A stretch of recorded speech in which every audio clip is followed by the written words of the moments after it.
Bismillahirrahmanirrahim. Assalamualaikum warahmatullahi wabarakatuh. Alhamdulillahillazi hadana li hada wa ma kunna linahtadiya laula an hadanallah. Asyhadu an la ilaha illallah wa la syarika lahu wa asyhadu anna Muhammadan abduhu wa rasuluhu la nabiyya ba'dah. Allahumma shalli wa sallim ala sayyidina Muhammad wa ala alihi wa ashabihi illa yaumil ma'ad. Amma ba'du. A'udzu billahi minasyaitonir rajim. Bismillahirrahmanirrahim. Wa idza adana rabbukum la in syakartum la azidanakum wa la in kafartum min azabil sadaqallahu alazim. Pak Budi sama Ibu yang sudah lama kita tidak dipertemukan oleh Allah selama 2 tahun lebih, hampir 3 tahun, dari nantak kurus langsing gitu, sekarang ya Allah ini anak makanya saya nggak negur. Kenapa? Karena saya pikir ini Cina dari mana gitu ya kan, mata sipit rambut gondrong udah kayak pemain figuran Korea ya kan. Masya Allah, kita kumpul di sini ya, tentunya kita bersyukur pada Allah Subhanahu Wa Taala atas segala nikmat, terutama nikmat sehat sehingga kita dimudahkan langkah kita ke sini. Salawat dan salam tentunya kita curahkan pada Nabi Allah Muhammad SAW, penghulu dunia yang membawa kita dari era kegelapan menuju era terang benderang. Bapak Ibu sekalian, saudara-saudara sekalian, alhamdulillah saya yang bersyukur bertemu dengan Pak Budi, dan saya bersyukur dikasih waktu sekarang.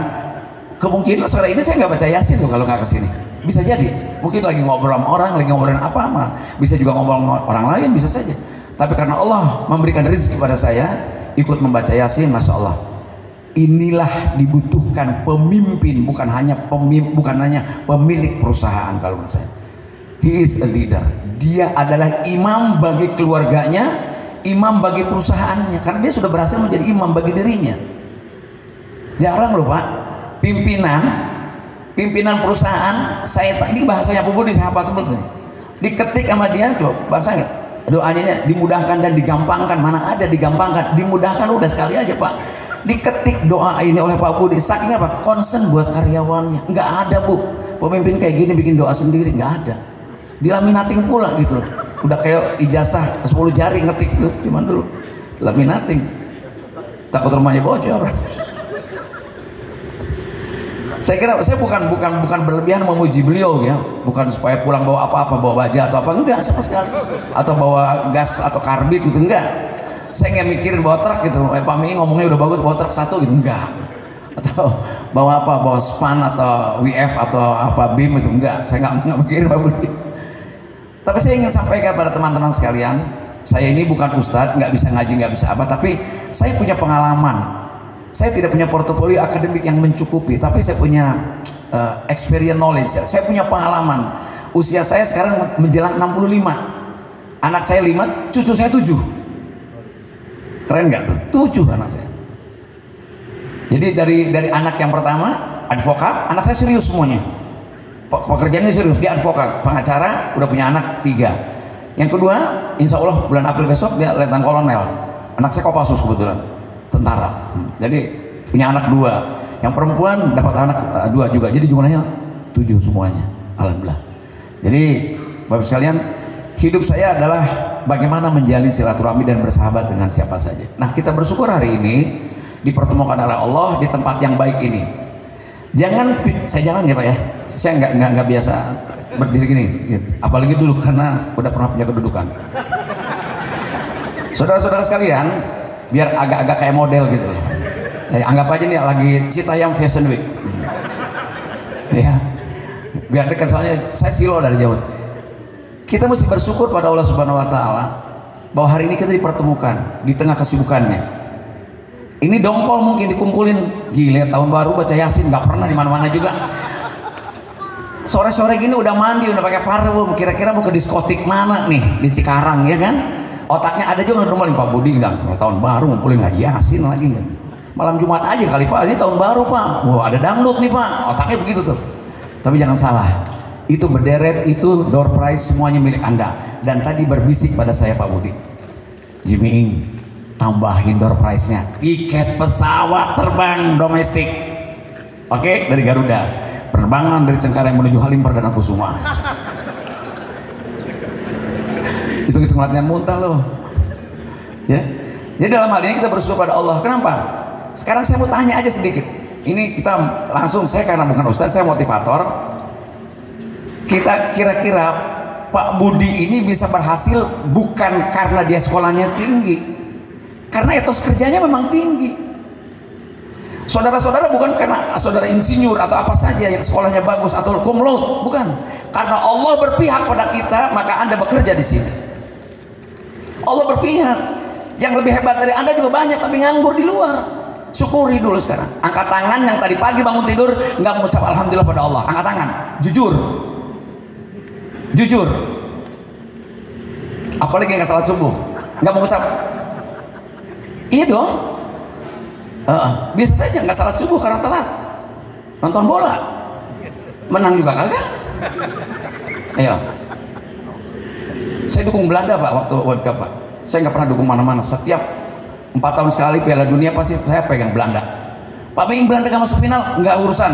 Belanda lebih berjasa ninggalin perkebunan, kereta api segala macam. Ya dong, pegang Perancis, apa manfaatnya Perancis? Pegang Portugal, apa urusannya? Belanda pernah ninggalin perkebunan Pak, pabrik kina di Indonesia, kereta api, kebun teh. Ente ngopi itu karena Belanda masuk kemari. Kalau ente Belanda gak masuk, mungkin kopi buat Anda buat cuci muka kali. Jadi kita bersyukur. Ada nggak yang angkat tangan yang berani jujur bahwa saya tidak mau ucap alhamdulillah, ya Allah terima kasih aku masih hidup, turun dari tempat tidur? Angkat tangan. Kalau nggak ada yang angkat tangan berarti semuanya mau ucap alhamdulillah. Mbak nggak mau ucap syukur. Oke. Sekarang hitung dalam hitungan detik, ya Allah terima kasih aku masih bernyawa. Udah gitu aja. Bagaimana kita membangun etos kerja tanpa kejujuran untuk diri saya sendiri, gitu, untuk kita sendiri. Ini menjadi penting. Tadi saya mengucapkan membaca surat Ibrahim ayat 7 ya Pak. Wa idza adana rabbukum la in syakartum la azidanakum la azidanakum wa in kafartum inna azabil sadid. Kata Allah, kalau orang sekarang bilang bersyukur atas nikmatku, Allah akan melipat gandakan kenikmatan itu. Tapi kalau engkau ingkar dari nikmat itu, maka apa? Azabnya paling pedih. Bersyukur itu bukan berarti hanya mengucap lafaz alhamdulillahirabbil alamin. Akan tetapi bagaimana kita memelihara diri kita. Sudah kerja di Artamas nih sekarang nih. Dipelihara prestasinya agar tetap dipakai. Kalau enggak, Pak Budi bukan Kementerian Sosial yang nampung orang nganggur, bukan Kementerian Sosial yang menampung orang bodoh dan malas pun tetap kerja, enggak. Ini bukan karena Pak Budi saja, ini karena kita semua yang ada di sini, maka perusahaan itu bisa abadi dan sampai sekarang ini. Tapi tergantung pada pemimpinnya. Covid nggak ada PHK kan? Itu bukan hanya pilihan pemimpin, tapi pilihan teman-teman juga. Ada kebijakan, ada wise. Mau kerja mungkin seminggu hanya 3 hari dan sebagainya. Semuanya dunia resesi loh, krisis loh. Tapi kalau kita tidak didukung dengan etos kerja kita yang lebih baik lagi, lebih parah Ustaz. Indonesia butuh orang-orang yang hebat, yang punya dedikasi. Sebab apa? Maka perintah Allah yang pertama kepada manusia apa? Ibadah. Wa ma khalaqtul jinna wal insa illa liya'budun. Tidak aku ciptakan jin dan manusia kecuali mengabdi. Kerja di Artamas adalah ibadah kepada Allah. Berterima kasih pada Ustadz, bersyukur pada Allah artinya. Pak Aris, terima kasih ya Pak Aris tadi minjemin sendal. Itu saya bersyukur pada Allah, ada orang baik meminjamkan sendal. Bayangkan loh, begitu sederhananya loh. Jadi apa? Kalau Anda bekerja, jangan anggap bahwa itu adalah lagi cari rezeki, lagi cari nafkah. Bukan, Anda beribadah kepada Allah melalui perusahaan ini. Perusahaan ini berproduksi, lalu outputnya mendapatkan uang, lalu Anda dapat, itu konsekuensi logis. Tapi jangan salah, Anda telah mengabdi. Dari pabrik baja ini yang berdiri, berapa jembatan yang dibangun lalu diseberangi oleh orang manfaatnya, dan Anda berada di sana karena Anda yang mengelas, Anda yang memasang baut, Anda yang ngecat. Bayangkan loh. Kita mungkin tidak pernah berpikir tentang itu Pak Aris. Jembatan penyeberangan di Jakarta, stasiun kereta api dibikin oleh Artamas. Berapa ribu orang setiap hari menyeberangi jembatan penyeberangan di stasiun kereta api itu. Anda di situ ada keringat, catatan Allah tidak akan hapus. Bayangkan loh. Jadi kerja itu bukan semata-mata karena saya kerja lalu dapat uang. Tapi ada, kenapa Pak? Tadi wa ma khalaqtul jinna wal insa illa liya'budun. Tidak aku ciptakan jin dan manusia kecuali mengabdi, kata Allah kepadaku. Mengabdi itu bahasa Arabnya ibadah. Ibadah itu tidak hanya mahdoh dalam pengertian ritual, hanya sholat, hanya zakat, puasa, tapi juga secara sosial. Hablum minallah, hablum minanas, secara sosial. Nah, saudara-saudara ini sudah bekerja di sini. Jadikan pekerjaan adalah sebagai ibadah. Ketika kita mengerjakan sesuatu, bahwa saya bekerja di Artamas adalah ibadah. Bismillah, mah doakan papa ya, papa kerja. Ketika dia mengucap bismillah saja, itu sudah melakukan peribadatan dan itu jihad. Dibangun etos kerja kita dari situ. Ketika bahwa saya kerja adalah ibadah kepada Allah, nggak perlu mandor Pak Budi di sini, dia akan kerja benar. Betul. Kalau dia bertanggung jawab bahwa saya bekerja adalah panggilan dari Allah, hak kerja. Yang saya bilang tadi apa? Yang pintar, lebih pintar dari saudara-saudara banyak di luar nganggur, banyak. Lalu kenapa karya yang dipakai oleh Artamas di sini? Karena Allah berpihak pada kita nasibnya. Pasti itu. Jadi untuk itu, ketika diterima bekerja di sini, maka kita rawat perusahaan ini dengan baik, maka kita tingkatkan kemampuan kita, maka kita jaga disiplin kita. Itu bagian dari rasa syukur kepada Allah. Itu rasa terima kasih pada Pak Budi, pada perusahaan ini. Kalau semuanya kerjanya asal-asalan, Pak Budi juga repot. Pak Budi produknya tiba-tiba ambruk karena nggak bener misalnya masang besinya, lalu wan prestasi, besoknya mutu konstruksinya nggak bagus, orang nggak mau pakai lagi Artamas, kita juga bubar. Karena yang ngelas, yang masang segala macam, yang kerjain baja kan bukan Pak Budi. Pak Budi bagian jualan, keluar, bagi tugas dengan dia. Jangan merasa bahwa ini digaji oleh Pak Budi, jangan. Kalian kerja di sini digaji oleh dirinya masing-masing dengan prestasinya masing-masing. Baru dia akan punya jiwa itu. Nah, kalau mendengar kata etos, itu adalah tata nilai yang ada di dalam akhlak Al-Quran, Pak Ustadz, yang digunakan pertamanya oleh bangsa Yunani. Justru di Al-Quran itu diambilnya oleh orang Yunani, namanya etos. Bahasa umumnya etika, muaranya pada moral, ujungnya pada akhlak. Kalau akhlak orang bagus, mau kerja apapun aman, nggak usah Pak Budi nongkrong, nggak usah ibu ngontrol, nggak usah, kasih aja tugas sama dia, pasti dia jadi. Kenapa? Dia punya tanggung jawab bukan hanya kepada atasannya, tapi pada Allah Subhanahu Wa Taala. Ketika ibu menyiram kembang, bukan agar kembang itu tumbuh berbunga, tapi dia beribadah pada Allah. Ini adalah makhluk Allah. Mungkin saja bunga itu tengah berzikir, maka disiram dengan air, maka dia akan tumbuh jadi besar. Begitulah kehidupan yang indah. Sebab Al-Quran itu yang kita bacakan tadi kan ada dua ya Pak. Al-Quran itu dalam bentuk ayat-ayat qauliyah yang barusan kita bacakan, itu ayat qauliyah. Ada Al-Quran satu lagi, itu ayat-ayat kauniyah. Apa itu? Alam semesta. Alam semesta. Maka apa Mbak cantik ini hidungnya di depan, tidak di depan, di belakang. Allah Maha Arsitek, Allah Maha Indah menciptakan. Matanya emas begitu indah, menerawang, tajam, hitam manis, keren. Pokoknya itu Allah menciptakan begitu keindahan-keindahan itu. Syukuri. Kan sekarang udah cantik, didongkrak, naikin. Betul nggak? Ya kan? Turun dikit, ditarik pakai benang. Ya kan?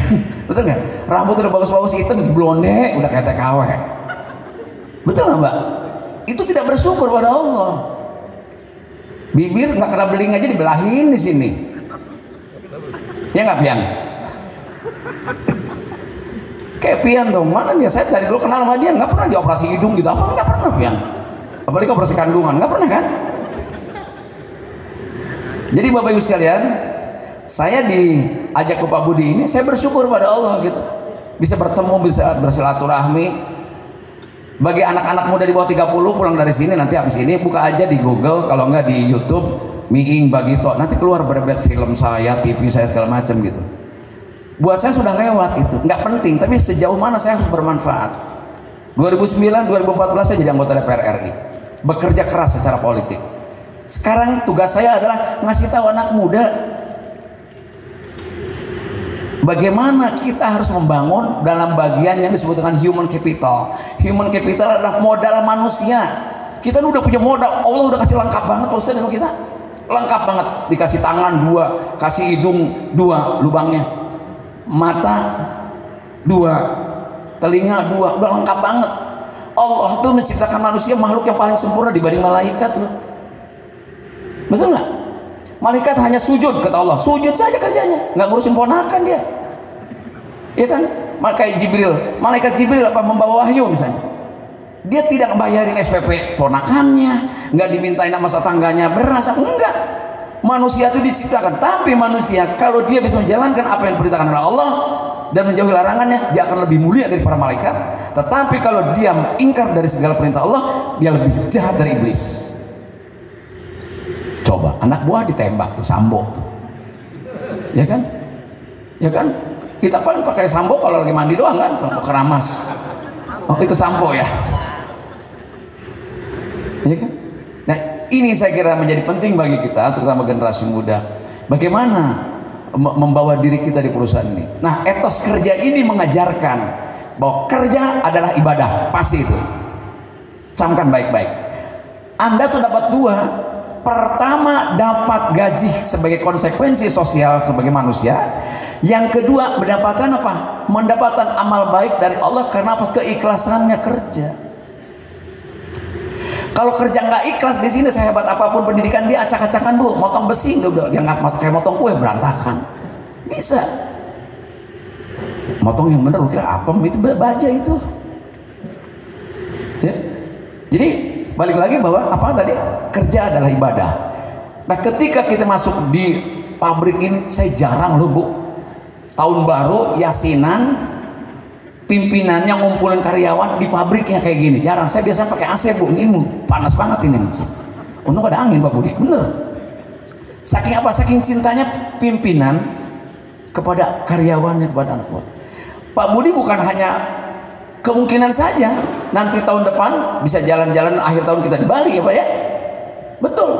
Kumpulnya di Denpasar, masing-masing datang sana.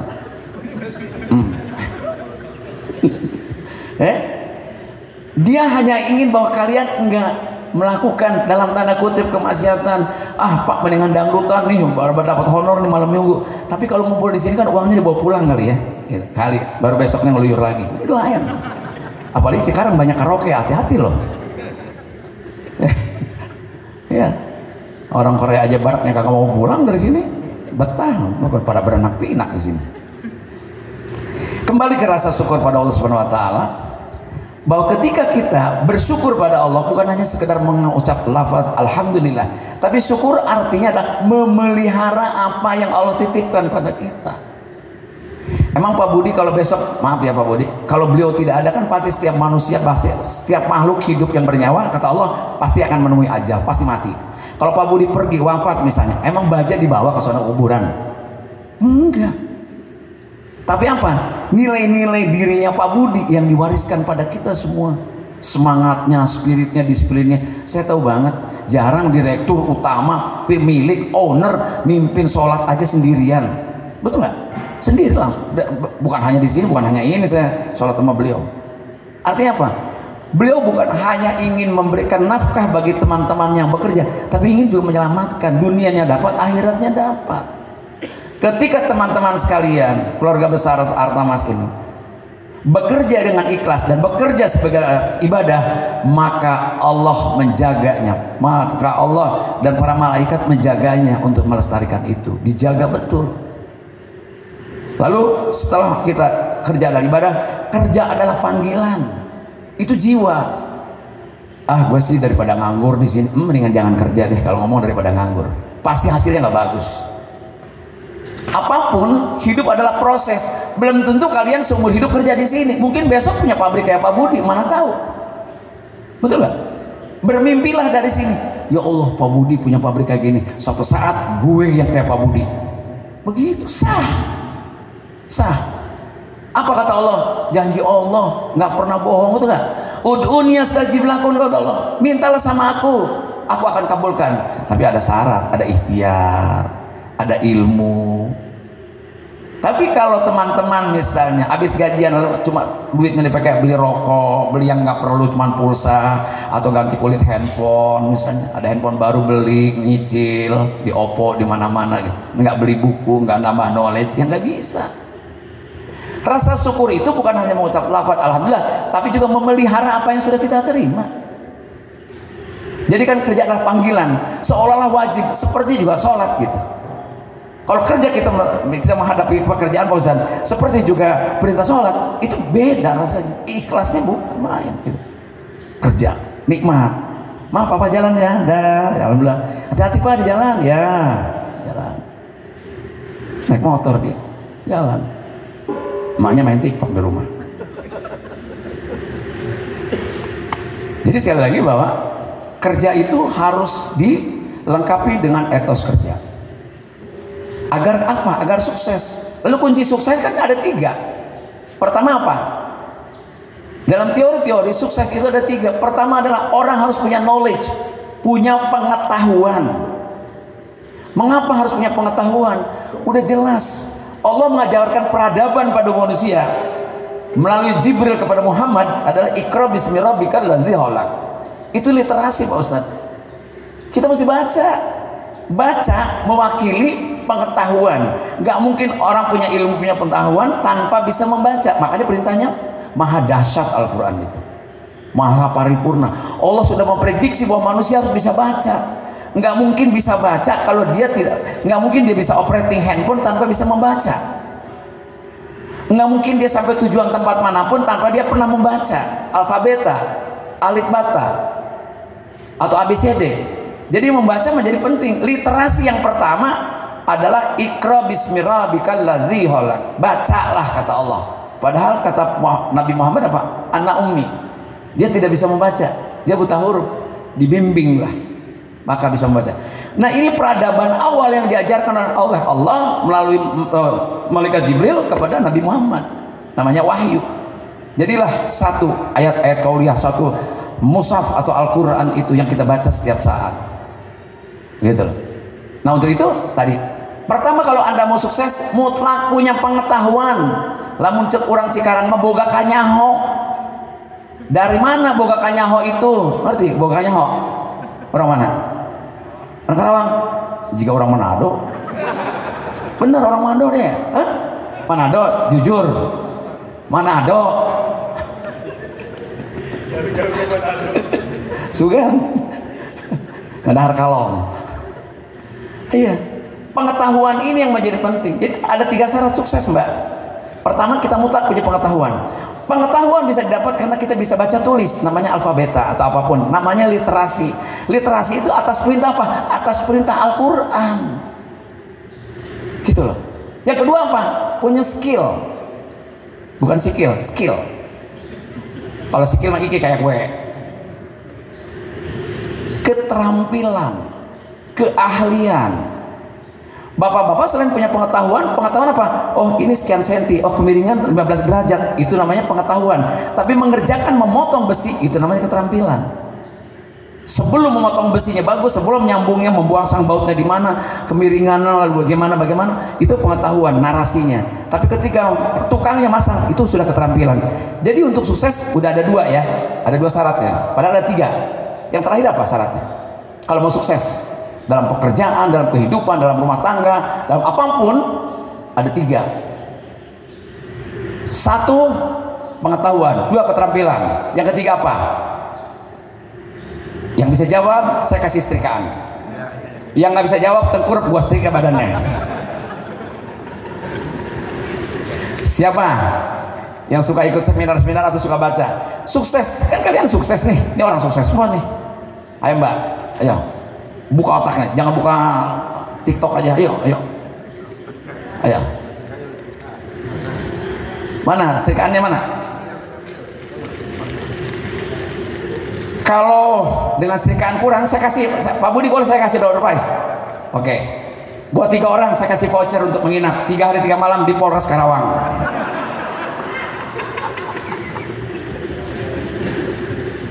Nggak ada yang tahu. Padahal Anda pernah sukses loh. Sukses itu definisinya pertemuan antara kompetensi dengan kesempatan. Ada iklan. Dicari seorang sopir dengan SIM B2. Anda cuma punya C untuk motor. Wah, ada tuh peluang pekerjaan nih. Dicari supir SIM-nya B2. Ya, gua C. Nah, itu nggak sukses, itu gagal. Tapi kita ngebaca B2, dia di kantongnya SIM B2, itu sukses. Nah, artinya definisinya sukses adalah pertemuan antara kompetensi kita, kemampuan kita dengan apa? Dengan kesempatan, dengan opportunity. Gitu. Itu baru sukses. Sukses yang paling menentukan di dalam riset manajemen Islam, ternyata dia kalau kita sukses, kontribusi sekolah itu, Paris, itu hanya 7,5%. Pak Aris lulusan mana? ITB, cum laude. Itu ilmu Bapak cuma 7,5% terhadap kesuksesan Bapak di mana di pekerjaan Bapak. Pak Budi sekolah teknik, itu suksesnya dia cuma 7,5% dari sekolah. keterampilan 7,5%. Jadi knowledge and skill just 15% menjadi success capital. Modal sukses itu kalau pengetahuan dengan skill hanya 15% jumlahnya. Yang 85% paling besar adalah attitude. Nggak ada yang jawab ya? Stikernya masukin lagi ya mas. Apa itu attitude? Attitude sikap. Sikap mental, sikap moral. Misalnya apa attitude? Datang tepat waktu. Di dalam manajemen Islam, kalau keputusan perusahaan masuk kantor, masuk pabrik jam 7 dan dia datang jam 8, 1 jam haram gajinya itu. Jelas itu. Aturannya jelas, Pak. Itulah etos sebetulnya. Dan digunakan, kenapa bangsa Eropa lebih maju dari kita? Kenapa? Mereka yang punya, kita yang punya kitabnya, yang menggunakannya mereka. Kenapa PSSI nggak pernah masuk Piala Dunia? Kenapa orang Eropa terus? Karena PSSI itu lebih terkenal pengurusnya daripada pemainnya. Ribut mulu kan ya? Iya betul lah. Makanya kenapa saya nggak maido kalau ada penonton bola gelut? Karena kesel. Iya, otaknya kita kemarin habis nonton World Cup, tiba-tiba nonton kemarin rame-rame gitu. Ya nontonnya, nendangnya. Bukan kita menghina atau merendahkan bangsa kita sendiri, kita harus maju gitu loh. Harus betul-betul bagaimana membangun persepak bolaan. Nah, kembali ke etos kerja tadi. Etos itu adalah bagaimana dia punya kemampuan mentalitas yang baik, moralitas yang baik. Jadi datang ke kantor itu tidak usah lihat ada komandan atau satpam atau mandor atau atasan muter-muter kumis baru kita datang pagi-pagi gitu. Nggak usah. Gitu loh. Bahwa oh saya datang, kewajiban saya jam 7, saya datang dengan jam 7. Nah itu etos. Nah itulah attitude. Lalu apa? Sayang sama sesama, menghormati sama atasan, tapi juga sama teman-teman, bekerja sama, berkolaborasi, hormat pada pimpinan dan sebagainya, peduli pada orang lain. Itu dia etos. Itu adalah attitude baik kita. Bicara sopan, bicara tidak berbohong. Kayak kamu tadi bilang orang Karawang, kamu bohong, kamu Manado. Kekeh orang Manado mana? Ya. Jadi balik lagi, bagaimana kita membangun kesuksesan dalam diri kita? Pertama, kita mutlak punya pengetahuan. Kedua, punya keterampilan. Tapi keduanya tersebut ternyata kontribusinya cuma 7,5, 15%. Nggak ada urusan lu lulusan UI cum laude ke, mau IPK-nya 4,9, nggak ada urusan tuh.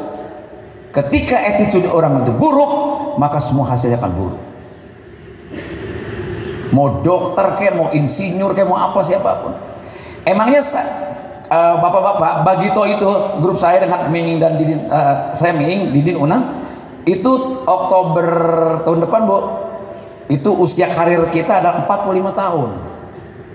Jadi kemarin kami ulang tahun ke 44 Oktober kemarin. Bayangkan betapa kolotnya gue loh, tua kan, tapi umur itu cuma bilangkan angka-angka brother. Jangan khawatir umur bapak, oh saya udah tua 45 tahun, itu cuma bilangan angka. Tapi sehat, tapi semangat, tapi bermanfaat, itu pilihan hidup. Tetap keren, itu pilihan hidup. Tetap sehat, cantik, itu pilihan hidup. Nggak ada umur tuh takdir, udah pasti, nggak mungkin kiamat makin jauh, nggak mungkin, makin dekat kok. Umur juga sama, makin tua. Nggak ada orang, ih ibu, masya Allah udah lama nggak ketemu, awet muda banget, pipinya wah, glowing banget guys. Masa sih ditipu sama temannya aja mau ibu-ibu tuh. Kalau nggak ada Bu, orang awet muda nggak ada. Dia dengan siklusnya. Cuma mungkin jiwanya yang membuat dia muda, dia ceria, dia semangat, dia ikhlas, dia nggak putus asa, dia sociable, dia ramah sama orang, kelihatan muda gitu. Ya. Jadi kembali lagi ke attitude tadi, bahwa attitude kita adalah sikap hidup kita gitu loh, terhadap orang lain, terhadap atasan, terhadap teman. Lupakanlah nilai IPK segala, keterampilan segala. Kalau itu saya Bagito, nggak ada yang sekolah lulusan Akademi Lawak Indonesia, nggak ada. Yang sekolah melawak kita nggak ada. Saya orang teknik sipil Pak, dulu kerja di DKI bagian izin bangunan. Didin tuh Mahkamah Agung kerjanya.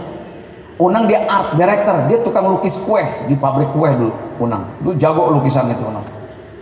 Kita memilih jalan untuk jadi pengamen, jadi penyiar radio dulu. Itu pilihannya. Saya keluar dari kerja. Didin juga keluar dari Mahkamah Agung hanya untuk menjadi penghibur, karena mungkin kita merasa passionnya memang tidak ada di situ. Nah, ini daripada kita merugikan negara dengan gaji buta yang kita cuma nongkrong main gaplek, saya keluar cari pekerjaan yang mungkin passionnya atau bakatnya, kesenangan kita. Maka Anda jangan bekerja yang di luar yang kita tidak suka. Kalau Anda sudah masuk sini, maka cintailah pekerjaan ini. Ya Pak Miing, saya mah cuma OB, hanya ngebersihin kantor. Oh, kamu syukuri nikmat itu, kamu syukuri. Masya Allah, ibadahnya bukan main. Allah mengajarkan pada kita, agama pada kita kebersihan, dan Anda yang membersihkan ruangan ini. Orang kencing, ngotorin, Anda yang bersihin. Masya Allah, ibadahnya. Berapa bau yang tiap hari dia cium, betul nggak? Ya kan?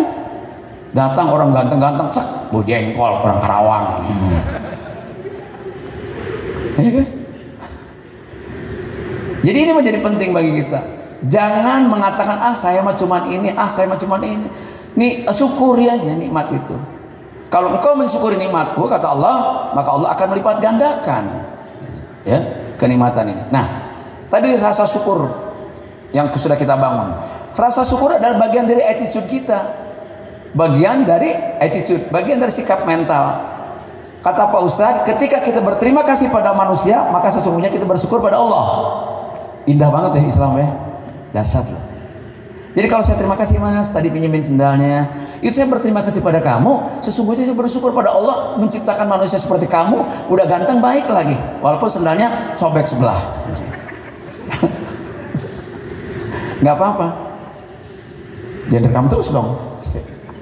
Jadi ini saya kira, mana ada karyawan sekeren di perusahaan ini, coba lihat semuanya pakai rompi lah, ya kan? Kayak yang keluar dari KPK pakai rompi semua kan, warnanya sama lagi, separoh, ya kan? Sambo ini, hah? Itu pakai rompi orange. Kalau enggak, kalau dia pulang ke rumah tinggal bawa bendera kuning gini, ini jalan pada berhenti orang. Tenang aja Mas, santai Mas, nggak ada orang lain di tetangga sampean yang sekeren sampean seragamnya begini. Nanti kalau ada kawinan tetangga pakai aja, bilang saya dari KPK gitu. Iya, yang penting sehat Pak ya. Alhamdulillah kita kerja di Artamas, betul nggak Pak? Kalau nggak di Artamas, Bapak kerja di mana? Di Pasar Jaya, nggak dapat rompi. Iya, ngapain juga kerja di pasar pakai rompi, kan panas. Nah Bapak Ibu sekalian, tadi saya kasih pesan buat anak muda terutama bahwa sukses itu ada 3 syarat: punya pengetahuan, ilmu, punya keterampilan, skill, dan punya attitude. Punya kita sikap mental yang baik. Sikap mental yang baik. Ngomong tidak pernah berbohong. Jujur, Pak mohon maaf saya terlambat karena saya harus ngantar istri saya sakit ke rumah sakit. Bilang aja. Jangan alasan ini itu, pokoknya bilang saya terlambat. Sebetulnya saya tidak terlambat Pak, hanya karena ya itu terlambat namanya. Udah jangan ngeles deh lo. Cuman alasannya kita terima. Enggak, soalnya gini, udah jangan lihat teori. Pak macet, orang udah tahu, berangkat lebih awal. Itu attitude. Oke. Ibu Budi tadi berbisik pada Pak Miing ada hadiah tambahan. Karcis gratis untuk 10 keluarga ke Taman Safari ya Bu ya? Iya, Taman Safari. Tapi dengan catatan nggak boleh pakai mobil. Pakai sepeda. Pakai sepeda. Huh? Tapi harimau juga tahu kalau dari Artamas nggak bakal ngambil. Nggak mungkin terekam, nggak mungkin. Digayem. Dicocol-cocol doang. Digayem. Kata Macan di Taman Safari, dari Artamas ya Mas. Ya kok tahu Can? Macan ditanya, kenapa? Buka deh bajunya. Mau apa? Mau makan kamu? Enggak aja. Takut masuk angin, kita garuk-garukin aja.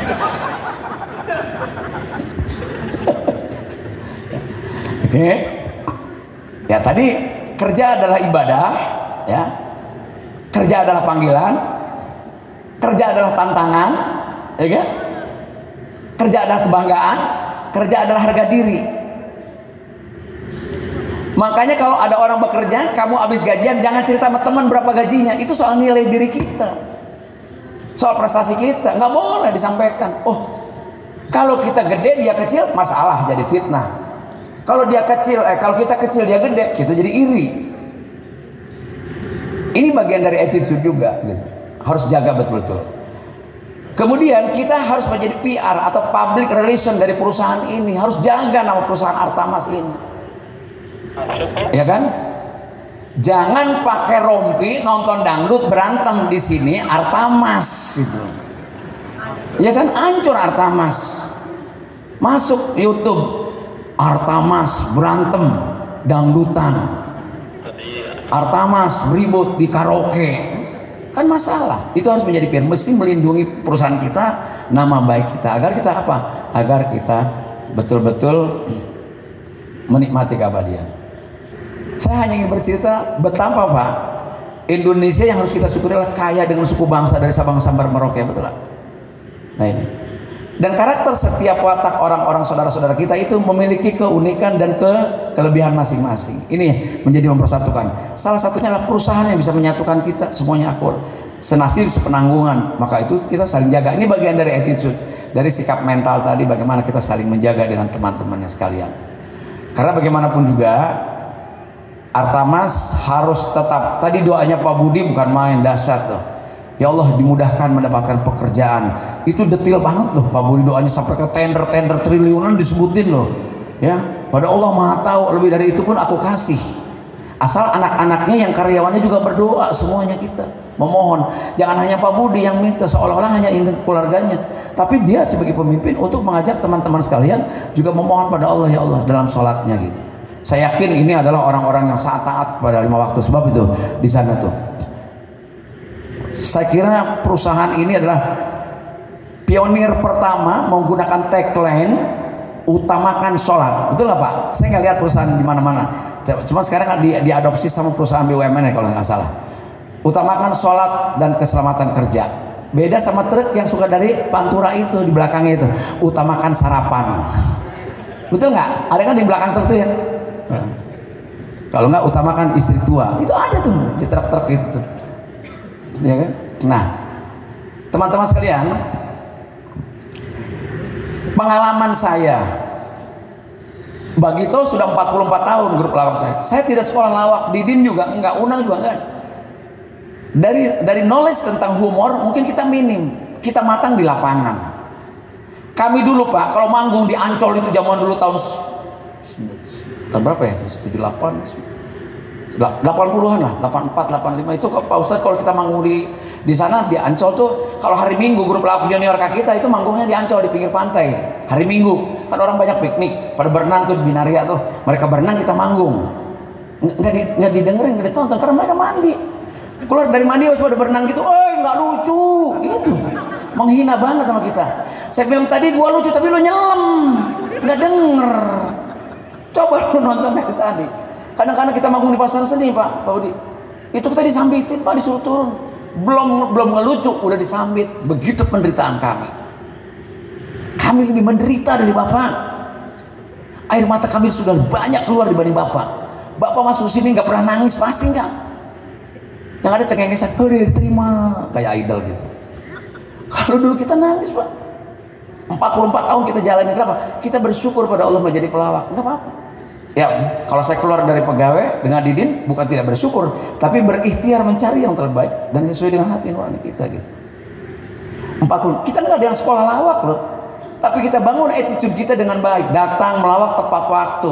Sebelum melawak kita lakukan riset, kita pelajari agar tetap lucu, kita pelajari data-datanya, baru kita main. Kalau kita asal nggak apa-apa, begitu kan udah nggak top, nggak usah latihan, tak nggak lucu, mampus loh.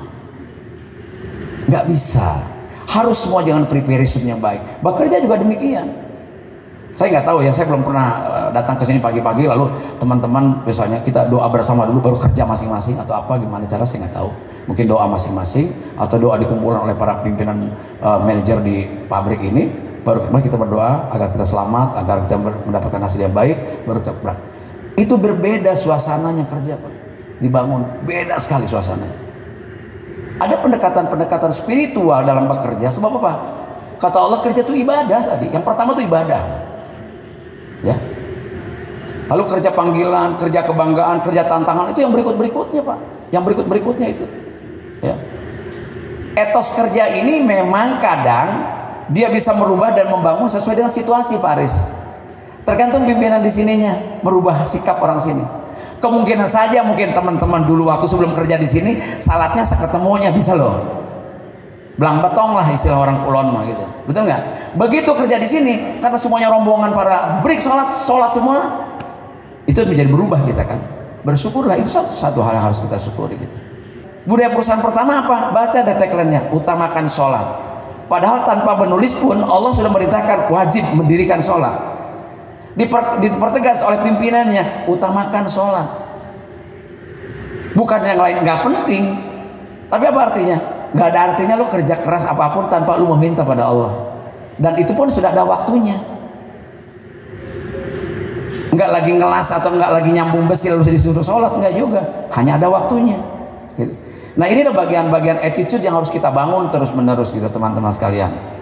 Maka untuk itu kalau mau maju adalah pertama tadi kunci suksesnya 3, pengetahuan. Tingkatkan pengetahuan tentang baja. Kalau kerja kita tempat baja gitu ya, tingkatkan skillnya. Kalau memang kita harus menuntut skill untuk bisa memasang konstruksi dengan baik.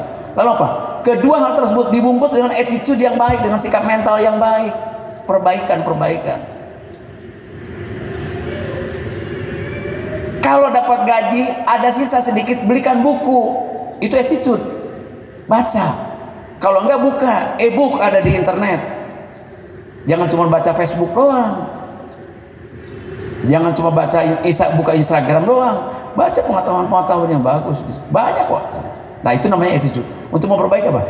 Ketika diri kita terbangun menjadi modal manusia yang baik, maka berdampak pada perusahaan di mana kita bekerja. Kalau diisi oleh berapa karyawan semua Pak Budi? Ada 50, 60. More and less 100 orang misalnya. Kalau 100 orang itu semuanya baik, perusahaan ini tambah gede, saya yakin lebih dari yang saat ini. Dan itu harapan kita semua. Dan semuanya berdoa seperti yang tadi Pak Ustadz pimpin doa kita. Ya Allah, mudahkan kami ya Allah dalam membawa perusahaan ini. Mudahkan kami dalam bekerja. Berikan kecerdasan bagi kami. Berikan pekerjaan, berikan order yang triliunan dan segala macam. Sah, karena Allah meminta kita, menyuruh kita, ud'uni astajib lakum. Betul Ustaz? Lu minta sama gue kata Allah, kasih semuanya, maha kaya, pasti akan diberikan. Jadi saya kira ini karakter kita perlu dibangun. Kita tidak ada salahnya mengadopsi kultur-kultur orang lain yang memungkinkan produktif bagi kita gitu. Nah ini bagian dari itu. Jadi ada upaya dari kita, tidak hanya statis, hanya puas, saya mah bagian apalah, saya nggak ngerti bagian-bagian di sini, bagian apalah, cukup dia itu. Enggak bisa. Yang saya bilang tadi, kalau teman-teman hari ini bekerja di pabriknya Pak Budi atau di Artamas ini, someday 20 tahun yang akan datang minimal gua punya pabrik seperempatnya dari ini. Itu cita-cita. Dan itu narasi yang harus kita gendong terus, harus jadi mimpi. Mulailah dari mimpi. Ngelamun Bang Ming gitu. Bukan. Soekarno dan Hosokro Aminoto itu melamun, membangun narasi itu, terjadilah NKRI gitu dong. Begitu nggak? Soekarno dulu membangun Indonesia dengan pidatonya, menyatukan Indonesia. Semuanya harus dengan narasi. Sebab apa? Narasi adalah produksi pemikiran, ya kan? Produksi pemikiran di delivery melalui kata-kata, dan pekerjaan adalah apa? Pelaksanaan dari kata-kata. Nggak mungkin Bapak bisa motong baja, bisa memasang span atau apapun namanya konstruksi ini. Nggak mungkin. Tanpa apa? Tanpa narasi. Oh ini mesti sekian senti. Oh ini mesti begini, mesti begini. Itu mulai dari kata-kata semuanya. Jadi mulailah dari situ. Nah untuk itu saya kira di kesempatan ini, tinggalkan tahun baru ini 2022. Kalaupun Anda tidak mau meninggalkan, pasti dia tahun itu akan meninggalkan kita. Karena memang hukumnya akan berganti. Kalau soal angka cuma ganti kalender, tapi yang harus dirubah adalah kata Pak Ustadz, kalau orang hidup hari ini lebih baik dari hari kemarin, itu orang beruntung. Tapi kalau orang hari ini sama saja dengan hari kemarin, itu orang rugi. Tapi justru kalau ada orang hari ini lebih buruk dari yang lalu, itu adalah kecelakaan, begitu ya. Jadi maka untuk itu mutlak kita, kalau kita merubah diri lebih baik, maka perusahaan akan berdampak. Dari 60 orang, 100 orang yang berubah besok di tahun 2023, insya Allah perusahaan ini akan berubah. Betul nggak? Bayangkan, nggak ada loh perusahaan pabrik yang punya pabrik sekaligus punya sawah. Cuman di sini doang. Betul. Jadi nanti selain gaji juga kita dapat beras. Tapi jangan lupa dikirim ke Bekasi, terutama beras ketan Bu. Ya. Jadi itulah saya kira yang bisa saya pesankan sebagai sahabatnya Pak Budi. Otomatis saya sahabat teman-teman sekalian. Jadi kalau kalian ketemu saya dimanapun, kalian tegur. Maklum orang tua belum. Misalnya kalau dia kan orang Manado, saya hafal nih, pasti saya hafal dia. Ketemu di Karawang, saya bilang, Ngana apa kabar? Ya kan? Jadi kalau ketemu sama saya di jalan, ditegur saja, Pak Ming, saya karyawannya Pak Budi. Oh iya gitu. Ya kan? Nah untuk itu saya kira 2023 yang tinggal beberapa jam lagi kita akan tinggalkan 2022, maka kita besok akan mengganti kalender, walaupun minggu pertama akan kagok begitu nulis atau apa pasti tahunnya 2022 dulu biasanya. Jadi biasakan nanti 2023. Doa kita selalu mudah-mudahan ya Allah tahun depan harus lebih baik dari hari ini, amin. Tahun depan harus lebih maju dari hari ini, amin. Dan tahun depan harus lebih beruntung kita semuanya dari tahun ini. Dan tahun depan insya Allah bonus perusahaannya lebih besar dari tahun ini, amin. Betul nggak? Siapa yang mau naik 3 kali lipat angkat tangan gajinya, angkat tangan, saya ikut memutuskan. Pak Budi diem. Oke? 3 kali lipat. Oke, besok sekalian pesangon.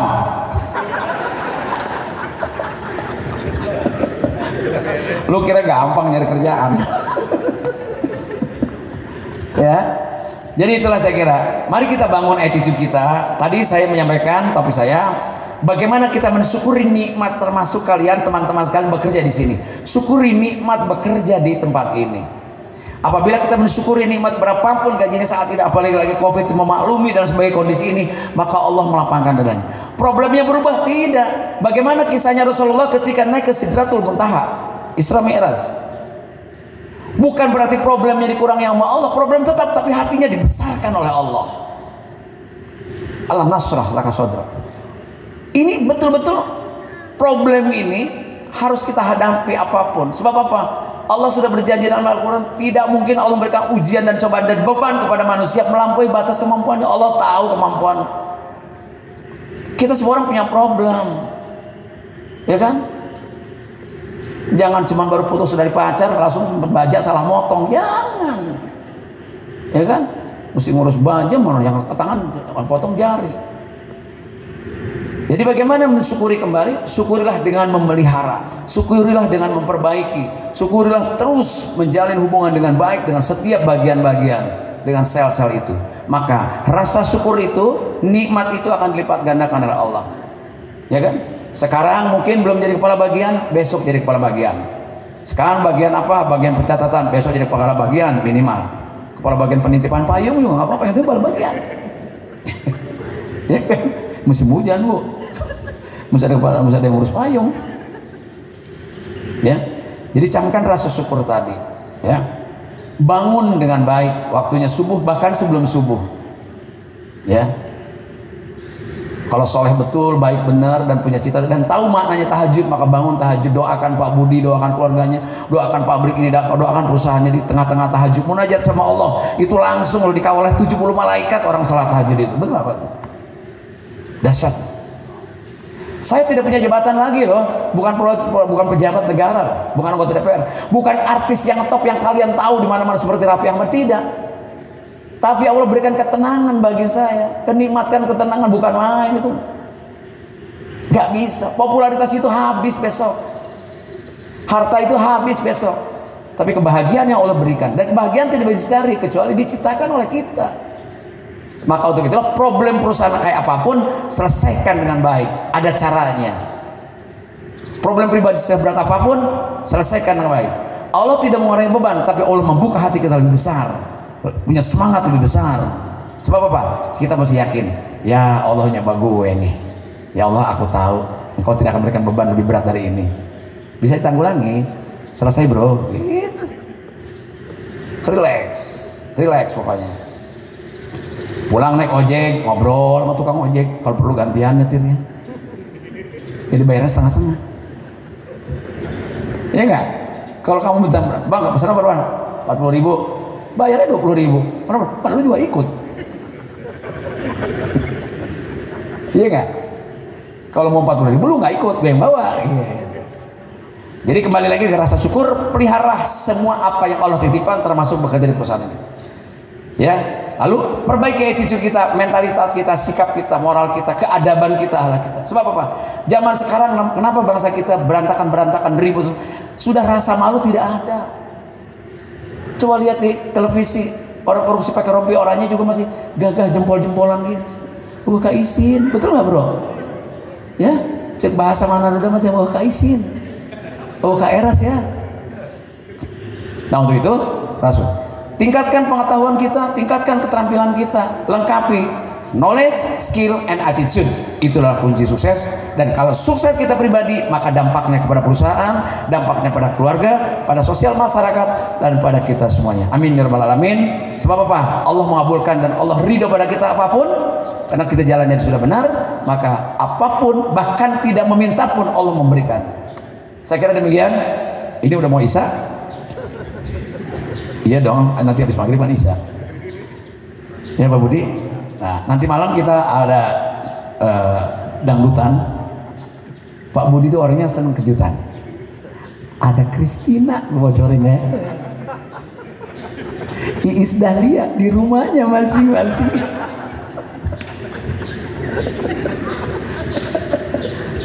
Bayangkan loh, TV digital loh, nggak pakai antena loh. Dan ini nggak pakai listrik.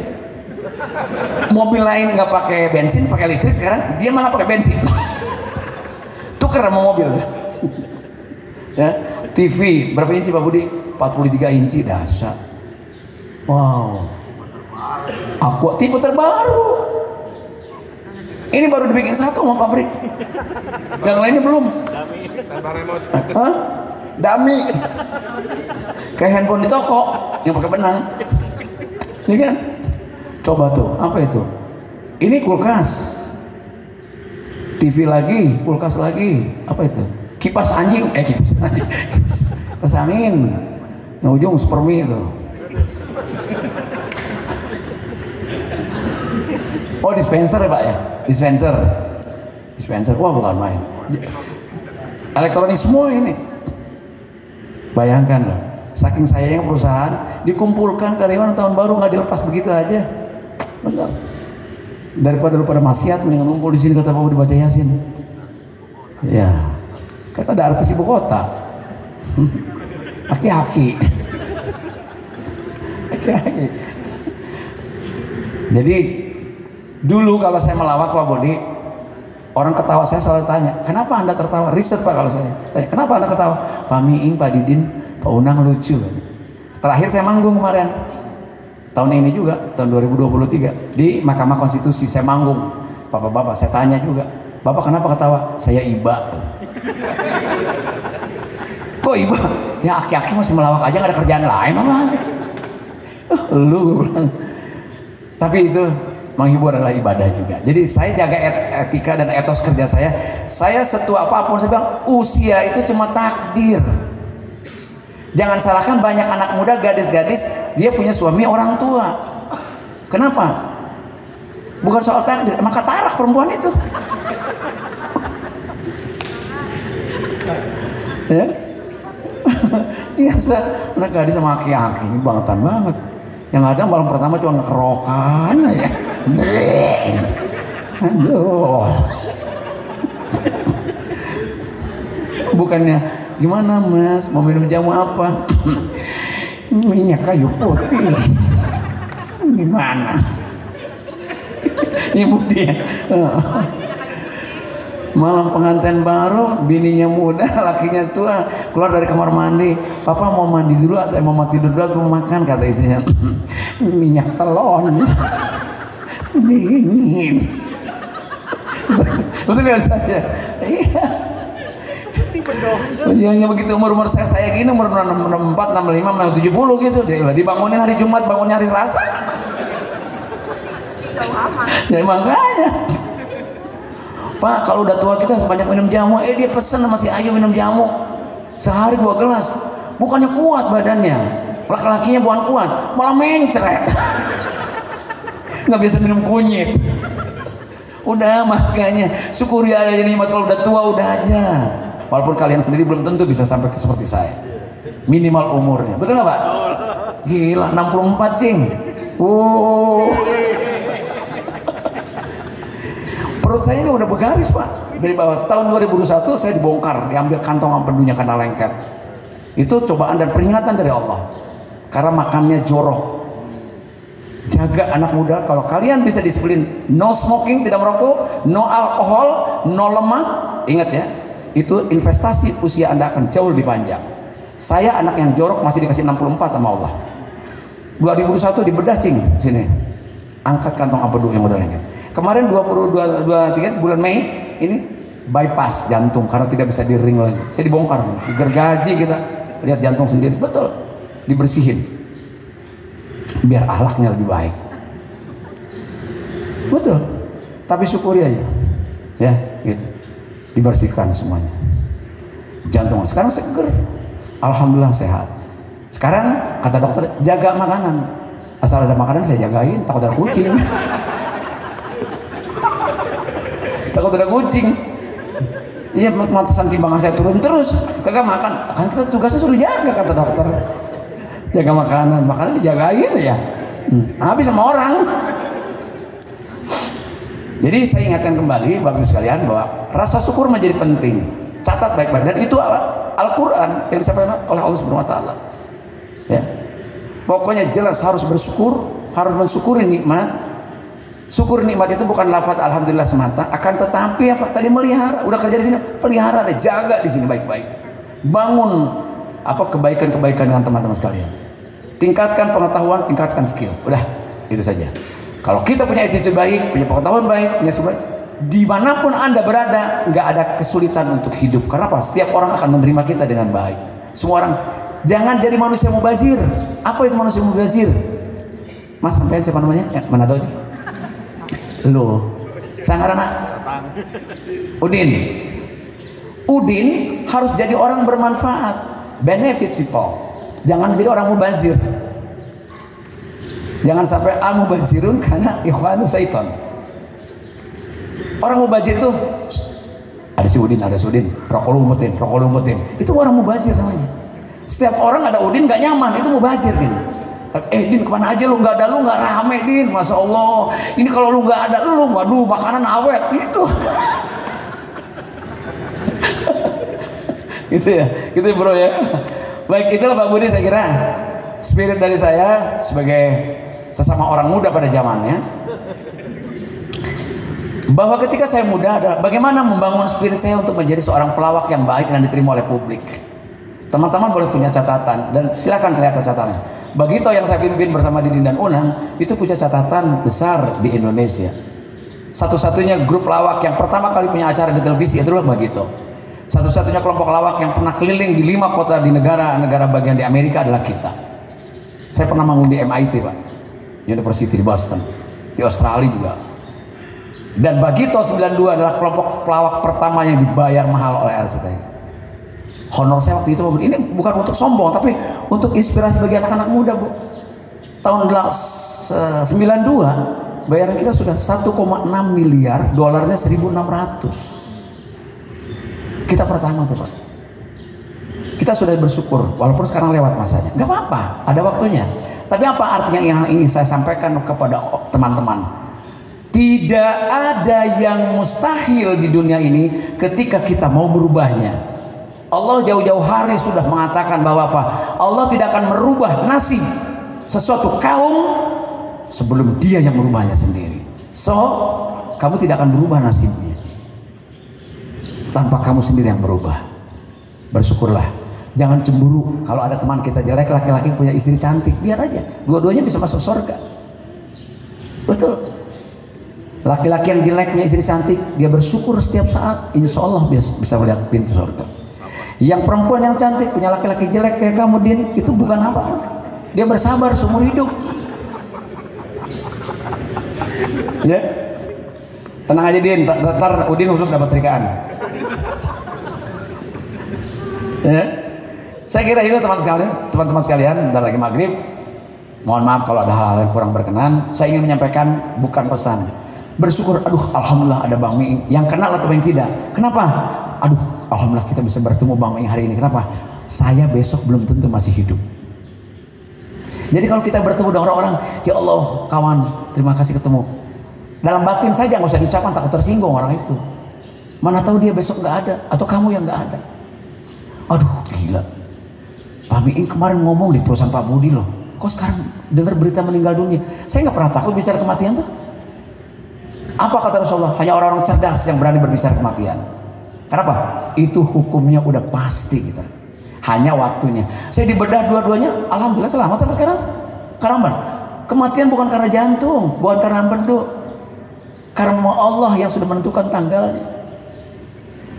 Udin mau tahu tanggal berapa? Tunggu aja, pasti waktunya datang dia. Gak usah takut. Maka untuk itu kita siapkan berbekalan dari sekarang. Betul nggak Din?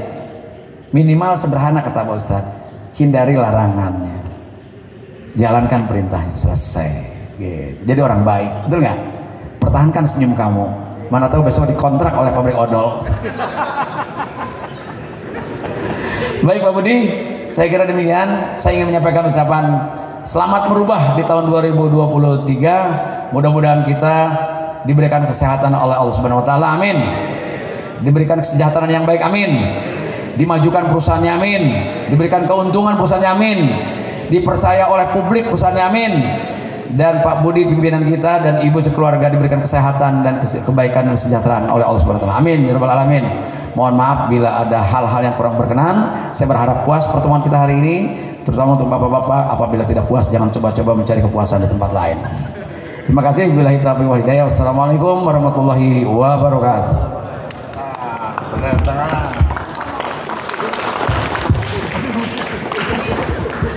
Din, kadia Din. Handphone Din, diganti Din, handphone. Bukan main. Udah punya istri Din? Berapa? 1. Pertanyaan dengerin dulu, berapa tuh anaknya? Lagian lu punya bini 2 nggak pantas lagi. Oh iya, dia merasa pantas apa? Kayak Uma Irama jenggotnya. Lalu. Berarti ntar malam nyanyi lagu malam terakhir dong. Din, salam untuk keluarga. Udin, mohon maaf, yang ikhlas ya Din ya, yang ikhlas. Doakan Pak Budi, doakan teman-teman semuanya sehat seperti Udin, dan Udin saya lihat orangnya optimis dan ikhlas, gitu ya, amin. Ini apa namanya jenggot dan jambak jangan dicukur. Cuman kalau ada bom meledak jauhi.